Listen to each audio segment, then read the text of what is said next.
Republicans tend to take amnesty very seriously. Some, however, take it a little bit too far. Look at how Congressman Steve Knight responded when he was approached by a protester. What's your chrono? All right, Mike. Is that what you want to say? Yeah. Do you know when we're going to vote you out in 2 years when your term's Hey, over. listen to what he has to say, guys. I looked it up on the internet. We're not going to For American citizens only. Took an oath for American citizens. Don't touch him. I shook your hand. Don't touch me. All right? One more time, Mike. It's being recorded. Backed off really fast. By the way, when the congressman came in to say, "Don't touch me," it was right after Mike hit him on the shoulder. So the congressman comes in, shakes his hand, and says, "Don't touch me ever again," like that. He does it too. He did the same thing. Exact same thing. Yes, some projection there, perhaps. I will say that I watched the entirety of the exchange on the street corner there. It's about, I don't know, about 7 or 8 minute long video, and Congressman Knight was right. I mean, he defended himself, acquitted himself really well with all of these crazy people talking to him, and he actually explained each one of his votes. He also knew his stuff. Like, he knew what he had voted on, what was in each bill.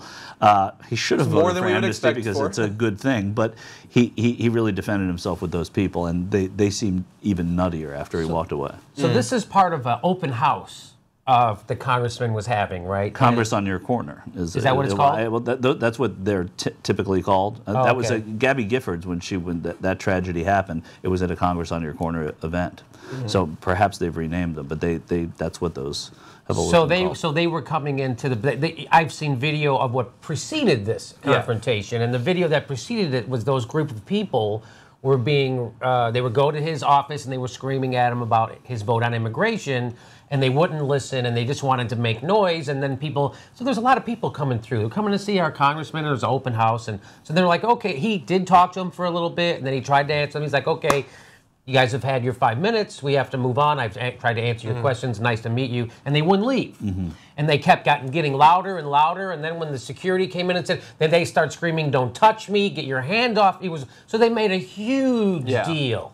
Yeah. Right. So which is probably something congressmen have to deal with quite often. Right. So it was a huge deal. But the point is, these are the Tea Partiers that he represents, right? Yeah. So you can't stoke them and then get mad when they come back to bite you in the ass, right? It's that sort of fervor and passion that got these Tea Party congressmen elected. And once you let the wild dog off the chain, or the mad dog, eventually he might want to bite you, or at the very least pat you on the shoulder. Right. So so then it seems weird for you to do the exact same thing to him. And look, they did seem crazy. I mean, the fact that when he told the guy, the second time, don't touch me, that guy then faded back into the crowd like Homer Simpson into a bush. It was creepy. I get that. And I wouldn't want to deal with that, which is why I haven't run to be an elected representative of the American people.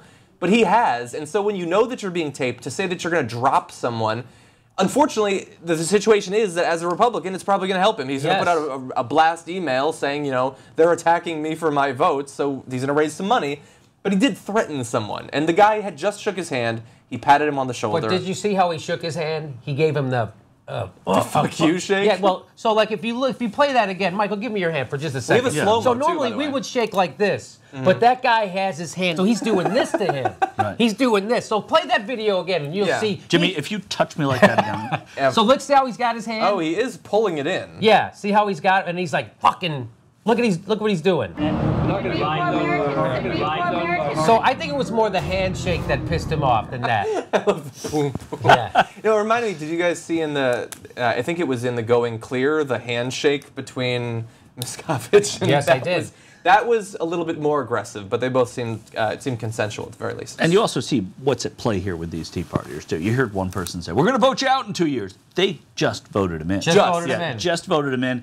And they voted him because because he spoke for exactly what they said and wanted. And you cannot be far right enough for some of these people. Yeah. And the ironic thing is, you pointed this out, they're wrong. He didn't vote for what they think he voted for. Exactly. He's doing what they want him to do, and they're so fucking stupid. They don't even know that. They should watch more Fox News. They should. They're not getting enough raw political information. Yeah, it's true.